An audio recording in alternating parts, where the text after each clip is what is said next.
আমি ঋতুর জন্য নিয়ে আসছি ইঁদুর কেক। গাইস, ঋতুর জন্য আমি অনেক বড় একটা সারপ্রাইজ নিয়ে আসছি, আর সেই সারপ্রাইজটা হচ্ছে ওর বার্থডে কেক। ওই দেখি না। শুনো গাইস, এই বার্থডে কেকটা ওরা দেখার জন্য একবার পাগল হয়ে গেছে, কারণ ওদের কাউকে আমি এটা দেখাই নাই।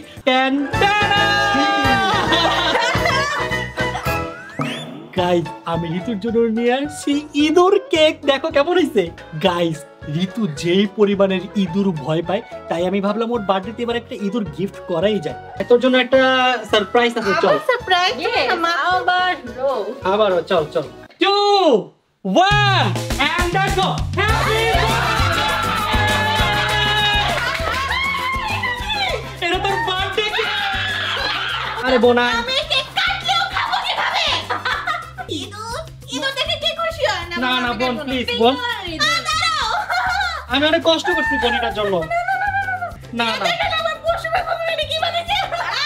এটা পশম না। আই বোন, অনেক কষ্ট করছি। আমি একটু ছবি তুলে নিই। ইঁদুরের সাথে? হ্যাঁ, এখন তো ঠিকই ভালো লাগবে। দে, তুলে দে।